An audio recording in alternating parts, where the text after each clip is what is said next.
Hi friends, welcome back to my channel. ఈరోజు మీకు ఈ సీరియల్లో ఏం జరిగిందో తెలుసుకోవాలి అనుకుంటున్నారా? అయితే వెంటనే మనం సీరియల్లోకి వెళ్ళిపోదాం. ఇక మహాలక్ష్మి అయితే తనకి ఇంటర్వ్యూకి రమ్మని మెయిల్ రావడంతో ఇంకా తెగ సంబరపడిపోతుంది. అలాగే ఆ విషయాన్ని ఇంట్లో అందరికీ చెప్పేస్తుంది. ఇక ఇంతలో అక్కడికి చక్రి అయితే వస్తాడు. చక్రిని చూసిన మహాలక్ష్మి, ఏంటి అలా ఉన్నారు అని అంటుంటే, ఏముంది ఎలా ఉన్నాను, బాగానే ఉన్నాను కదా అంటూ ఇక చక్రి మాట్లాడతాడు. చక్రి మాటల్లో మహాలక్ష్మికి కాస్త బాధని అలానే కోపాన్ని కనిపిస్తుంది. ఇక మహాలక్ష్మి అయితే, ఏంటండి నాకు ఇంటర్వ్యూకి మెయిల్ వచ్చిందని చెప్తుంటే మీరు కనీసం నాకు కంగ్రాట్స్ కూడా చెప్పకుండా అలా మొహం చిరాగ్గా పెట్టుకున్నారు. అంటే నాకు ఇంటర్వ్యూకి రమ్మని మెయిల్ రావడం మీకు ఇష్టం లేదా అని అంటుంటే, అదేం లేదు, ఇంటర్వ్యూకి వెళ్ళిన తర్వాత మీరు ఖచ్చితంగా సెలెక్ట్ అవుతారు, ఆ తర్వాత మీరు ఇక్కడి నుంచి వెళ్ళిపోతారు కదూ అని చెప్పి ఇక చక్రి అయితే మహాలక్ష్మిని చాలా అమాయకంగా అలాగే తన స్వచ్ఛమైన ప్రేమతో అడుగుతూ ఉంటాడు. ఒక్కసారిగా చక్రి అడిగిన మాటలకి అక్కడ ఉన్న అందరూ కూడా షాక్ అయిపోతారు. అలాగే మహాలక్ష్మి అయితే, ఏంటండి అలా మాట్లాడుతున్నారు, అంటే నేను ఇక్కడ ఉండడం మీకు ఇష్టం లేదా అంటూ ఇక మహా అడగడంతో ఒక్కసారిగా చక్రి షాక్ అవుతూ మహాని చూసి, అదేం మాటండి, మీరిక్కడ ఉండడం మాకందరికీ ఇష్టం, ముఖ్యంగా మీరు వెళ్ళిపోతే ఎక్కడ మళ్ళీ కన్నా బాధపడతాడేమో అని నేను మీతో అలా మాట్లాడాను అంటూ ఇక తన మనసులో ఉన్న ప్రేమని చెప్పకుండానే ఇంకా చక్రి ఏదైతే అడగాలనుకుంటున్నాడో మహాలక్ష్మిని ఆ విషయం గురించి అడుగుతాడు. ఇక మహా అయితే, చూడండి, నాకు జాబ్ వచ్చినా సరే నేను అనుకున్నది పూర్తి చేసే వరకు నేను ఇక్కడి నుంచి ఎక్కడికి వెళ్ళను. ఒకవేళ వెళ్ళాలి అనుకుంటే నిన్న మా వదిన మీతో చెప్పినట్టు తన ఫ్రెండ్ ఇంటికే వెళ్ళిపోయేదాన్ని కదా అంటూ ఇంకా మహా మాట్లాడడంతో చక్రి, అది చాలు నాకు, ఈ గ్యాప్లో మీ మనసులో స్థానాన్ని సంపాదించుకుంటాను అంటూ ఇక చక్రి అయితే అనుకుంటాడు. ఇంకా మహా అయితే, సరే మీరు అడగాల్సిన క్వశ్చన్స్ అయిపోయాయా, ఇక బయలుదేరదామా అని అడగడంతో, అయ్యో అదేంటండి అలా మాట్లాడుతున్నారు, అంటే ఇంతవరకు మిమ్మల్ని రకరకాల ప్రశ్నలు వేసి విసిగిచ్చానా అంటూ ఇక చక్రి అయితే అమాయకంగా మహాని అడుగుతాడు. ఇంకా అక్కడే ఉన్న మాధవ, రేయ్ ఏంట్రా నువ్వు ఇలా మాట్లాడుతున్నావు, ముందు తనకి ఇంటర్వ్యూకి లేట్ అవుతుంది, ముందు ఇంటర్వ్యూకి బయలుదేరండి, అమ్మ మహా ఖచ్చితంగా ఈ జాబ్ సాధించాలి అంటూ ఇంకా మాధవ అయితే మాట్లాడతాడు. ఇది ఇలా ఉండగా ఇక ఇక్కడ చూస్తే హారిక అయితే పదే పదే మహాలక్ష్మి దగ్గరికి వెళ్ళిన సంగతి, అలాగే అక్కడ ఉన్న ఇల్లు, అక్కడ ఉన్న మనుషులు, ఆ వాతావరణాన్ని గుర్తు చేసుకుని తన మనసులో అసలు మహా ఎందుకు ఇలా ప్రవర్తిస్తుంది, అసలు తనకి అక్కడ ఏం బాగుందని అక్కడే ఉంటారని అంత పట్టుదలగా చెప్తుంది, అసలు మహా ఎందుకు నిజంగానే తను ఈ పెళ్లిని అంగీకరిస్తుందా, తను చక్రిని ప్రేమిస్తుందా, మరి ఏం ఆశించి మహా అక్కడి నుంచి రానంటుంది, పైగా అక్కడ నాకు కొన్ని బంధాలు బాధ్యతలు ఉన్నాయంటూ ఏదేదో చెప్తుంది. మహాని చూస్తుంటే నాకెందుకో భయంగా ఉంది, నిజంగానే మహాలక్ష్మి శాశ్వతంగా ఆ చక్రికి భార్యగా ఆ ఇంటి కోడలుగా ఉండిపోతుందా, లేదు అలా జరగడానికి వీల్లేదు అంటూ ఇక హారిక అయితే ఆలోచనలో పడ్డంతో ఇంతలో అక్కడికి ఆది అయితే వస్తాడు. ఆది హారికని చూసి, ఏంటి నువ్వు హైదరాబాద్ నుంచి వచ్చిన దగ్గర నుంచి గమనిస్తున్నాను, ఏదో ఆలోచిస్తున్నావు, దేని గురించో బాగా బాధపడుతున్నావు, ఏమైంది, అక్కడికి వెళ్ళిన తర్వాత ఎవరిని కలిసావు అంటూ ఆది అడుగుతూ ఉంటే ఒక్కసారిగా హారిక కంగారు పడుతూ, ఏం మాట్లాడుతున్నావు ఆది, నేనెవరిని కలుస్తాను, అయినా నేను బాగానే ఉన్నాను కదా, అయినా నువ్వు ఈ మధ్యన మరి ఎక్కువగా ఆలోచిస్తున్నావు అని అనుకుంటూ అక్కడి నుంచి లేచి హారిక వెళ్ళిపోతుంది. హారిక వెళ్ళిపోవడం చూసిన ఆది, ఏంటి హారిక చాలా విచిత్రంగా ప్రవర్తిస్తుంది, తను హైదరాబాద్ నుంచి వచ్చిన దగ్గర నుంచి కూడా దేని గురించో బాగా ఆలోచిస్తుంది, ఆ విషయం గురించి అడుగుతుంటే అంత కోప్పడుతుందేంటి అంటూ ఇక ఆది అయితే తన మనసులో అనుకుంటాడు. ఇంకా ఇది ఇలా ఉండగా ఇక్కడ చూస్తే మహా అలాగే చక్రి ఇంటర్వ్యూకి అయితే బయలుదేరతారు.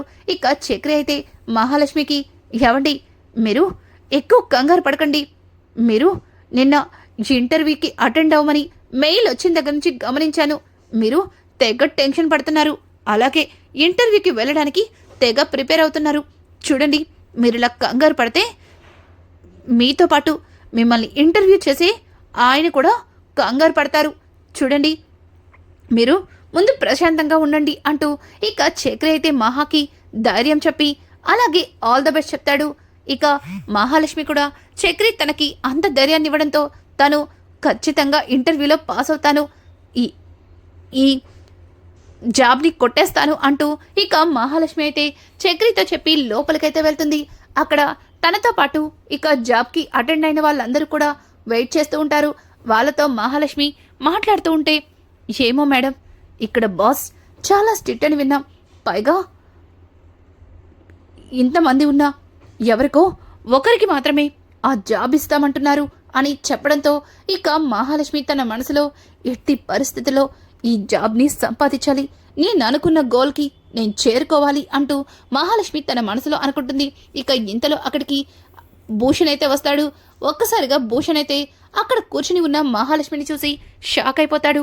ఏంటి ఇది ఇక్కడుంది అని చెప్పి ఇక రిసెప్షన్లో అడగడంతో రిసెప్షన్లో ఉన్న ఆవిడ తను ఇంటర్వ్యూకి వచ్చిందని, తన పేరు మహాలక్ష్మి అని, మొదటి అటెండ్లో పాస్ అయిందని చెప్పడంతో ఒక్కసారిగా ఇక ఆ భూషణ్ అయితే షాక్ అయిపోతాడు.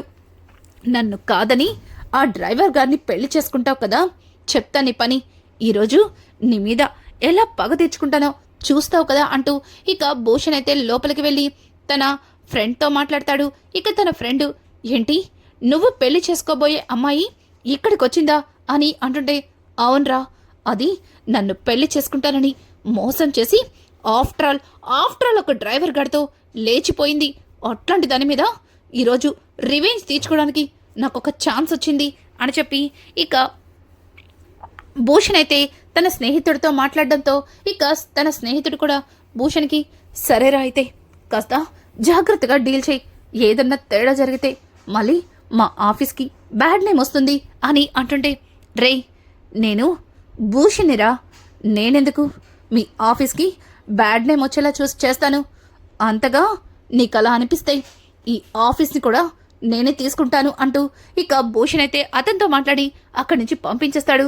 తర్వాత రిసెప్షన్లో ఉన్న అతని ఆవిడకి ఫోన్ చేసి మహాలక్ష్మిని లోపలికి పంపించమని చెప్పడంతో, మేడం మిమ్మల్ని హెచ్ఆర్ రమ్మంటున్నారు అని చెప్పడంతో ఒక్కసారిగా మహా షాక్ అయిపోతుంది. అదేంటి, నేను మొదటి అటెండ్ మాత్రమే పాస్ అయ్యాను, మరి ఇప్పుడే హెచ్ఆర్ దగ్గరికి పంపిస్తున్నారు అని అడగడంతో, మేడం మిమ్మల్ని హెచ్ఆర్ లోపలికి రమ్మంటున్నారు, మీరు మీ సర్టిఫికేట్స్ చూసిన తర్వాత ఆయన ఇక మీకు ఎటువంటి టెస్టు పెట్టదలుచుకోలేదేమో అని చెప్పి ఇక ఆ రిసెప్షన్లో ఉన్నావిడ ఇక మహాకి చెప్పడంతో మహా చాలా ఆనందంగా లోపలికైతే వెళ్తుంది.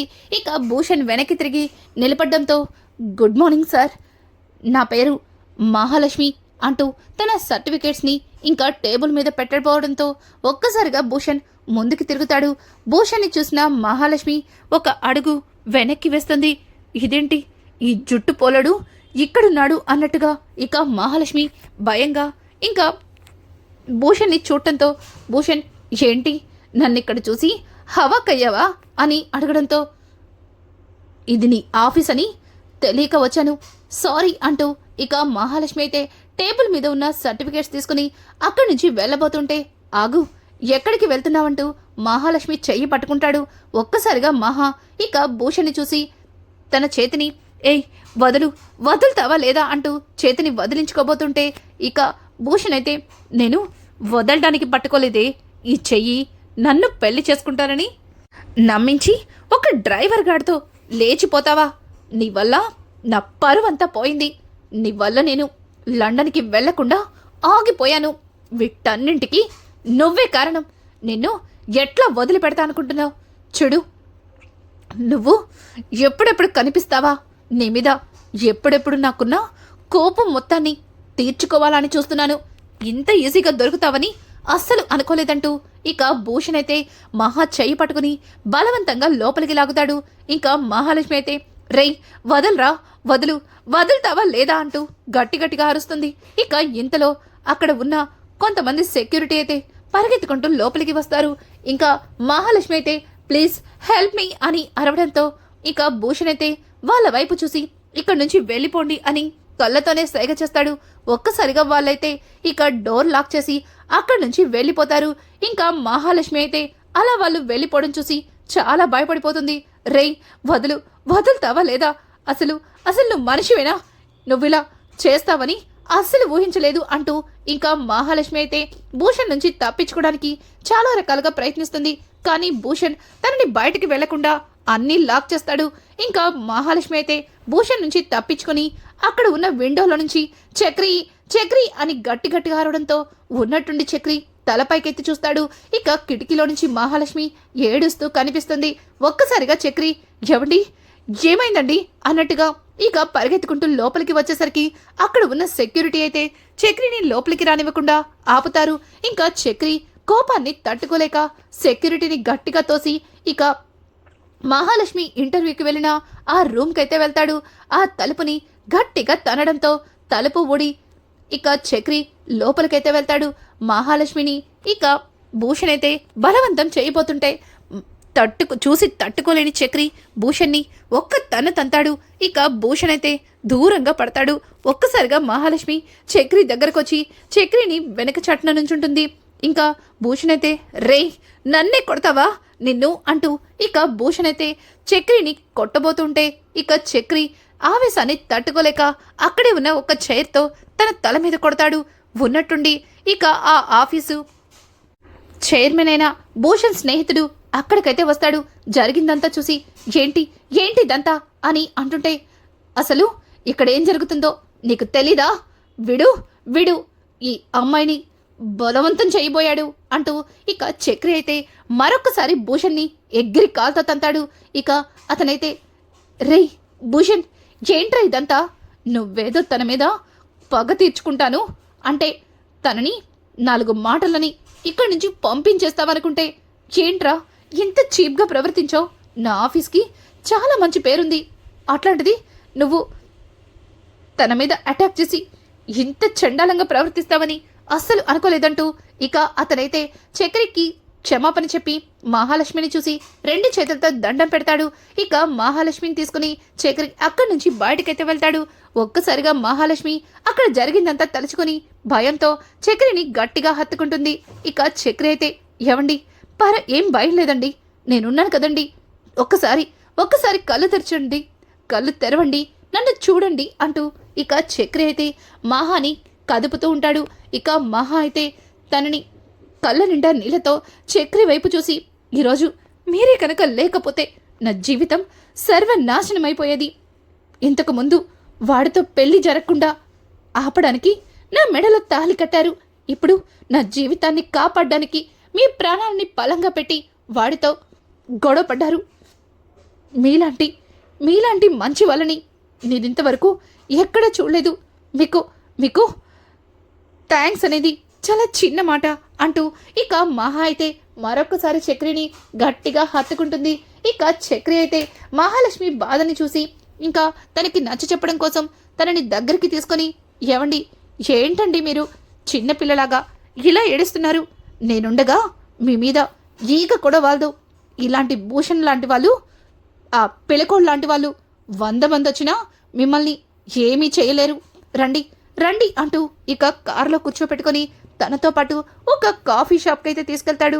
మహాలక్ష్మి అయితే అనుక్షణం అక్కడ జరిగింది గుర్తు చేసుకొని వెక్కి ఏడుస్తూ ఉంటుంది. ఇక చక్రి అయితే ఏవండి ఇంకా అక్కడ జరిగింది మర్చిపోండి, ముందు ఈ కాఫీ తాగండి ఏవండి అని చెప్పి ఇక చక్రి అయితే మహాలక్ష్మి చేతిని మొదటిసారిగా పట్టుకుంటాడు. ఒక్కసారిగా మహాలక్ష్మి చక్రి తన చేతిని అలా పట్టుకోవడంతో ఇంకా తనని అలా చూస్తూ ఉండిపోతుంది.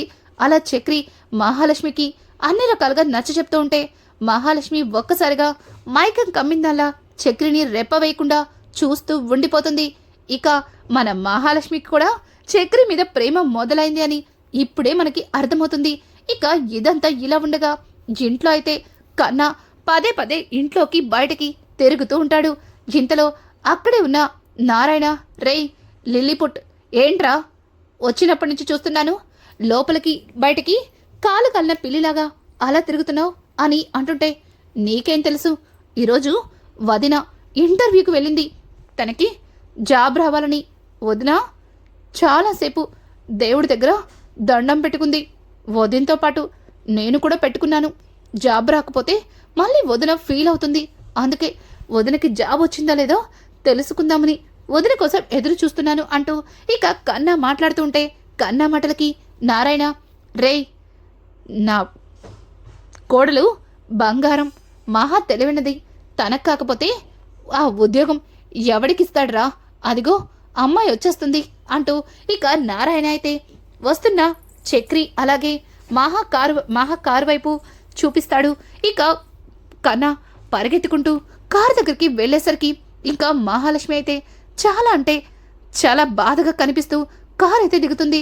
ఇక అది గమనించిన కన్నా, వదినా ఏమైంది వదినా, ఎందుకంతలా బాధపడుతున్నావు అని అంటుంటే ఇంతలో అక్కడే ఉన్న నారాయణ, ఏంటమ్మా ఉద్యోగం రాలేదని బాధపడుతున్నావా? తొక్కలో ఉద్యోగం. నీలాంటి మనిషిని ఆఫీస్లో పెట్టుకున్నందుకు వాళ్ళు బాధపడాలి, అంతేకాని నువ్విలా చిన్నపిల్లలా బాధపడతావేంటి? అయినా అది కాకపోతే అలాంటి ఆఫీసులు 100 ఉన్నాయి ఈ హైదరాబాద్లో అంటూ ఇంకా నారాయణ మాట్లాడుతుంటే మహా మాత్రం ఒక్క మాట కూడా మాట్లాడకుండా ఏడుస్తూ ఇక గదిలోకి వెళ్ళిపోతుంది. ఒక్కసారిగా మాధవ మహాని చూసి ఇంకా చక్రి దగ్గరికి వస్తాడు. చక్రిని, రే చక్రి, ఏమైందిరా? ఎందుకు తను బాధపడుతూ వెళ్ళిపోతుంది? ఆఫ్టర్ ఆల్ ఒక ఉద్యోగం రానందుకు బాధపడే వ్యక్తి మహాలక్ష్మి కానే కాదు, అంతకు మించి ఏదో జరిగింది. ఏమైందిరా అని అడగడంతో, అయ్యో అన్నయ్య, ఏం కాలేదు, నువ్వు ఏం పెట్టుకో మాకు అని అంటుంటే, లేదు నువ్వేదో దాస్తున్నావు, ఏం జరిగింది అని అనడంతో ఇక చక్రి అయితే అక్కడ ఆఫీస్లో ఆ పిల్లకొడు చేసిందంతా కూడా ఇంకా మాధవకి చెప్తాడు. ఒక్కసారిగా మాధవ తన చేతిలో ఉన్న గిన్నెని ఇస్త్రు కొడతాడు. రేయ్, అలాంటి వాణ్ణి ప్రాణాలతో వదిలిపెట్టకూడదు. ఏంటి మహాలక్ష్మి మీదే చెయ్యేశాడా అన్నయ్య చెప్పడంతో, అన్నయ్య వేసిన చెయ్యిని అక్కడే విరక్కొట్టొచ్చాను, నువ్వేం కంగారు పడకు. ఇంకొకసారి మహాలక్ష్మి వైపు కన్నెత్తి చూడటానికి కూడా వాడు భయపడతాడు అని అంటుంటే ఇక నారాయణ అయితే, ఏంటి నా కోడలి వైపే వాడు తప్పుగా చూశాడా? ఇప్పుడే వాడిని ముక్కలు ముక్కలుగా నరికేస్తాను అంటూ ఇంకా నారాయణ అయితే తనెప్పుడు నూరే కత్తిని తీస్తాడు. ఇంకా వెంటనే మాధవ అయితే, నానా ఆగు నాన్న, చక్రి చెప్తున్నాడు కదా వాడికి బుద్ధి చెప్పాడని అని అంటుంటే ఇక నారాయణ ఆకుండా పరుగులు తీస్తాడు. వెంటనే మహాలక్ష్మి తన గదిలో నుంచి బయటికి వచ్చి నారాయణతో, ఆగండి ఆగండి, ఏం చేద్దామని కత్తి తీశారు? చూడండి, వాణ్ణి చంపి మీరు జైలుకి వెళ్తారా? అట్లాంటి వాడి కోసం మా అందరినీ వదిలేసి మీరు జైలుకి వెళ్తారా? ఆయన చక్రి వాడికి బాగానే బుద్ధి చెప్పాడు. మీరందరూ నా మీద చూపించే ప్రేమని చూస్తుంటే నాకు చాలా ఆనందంగా ఉంది అంటూ ఇక మహాలక్ష్మి అయితే అందరితో చాలా ఆప్యాయంగా మాట్లాడుతుంది. రానున్న ఎపిసోడ్స్ అయితే మరింత ఇంట్రెస్టింగ్గా మారబోతున్నాయి.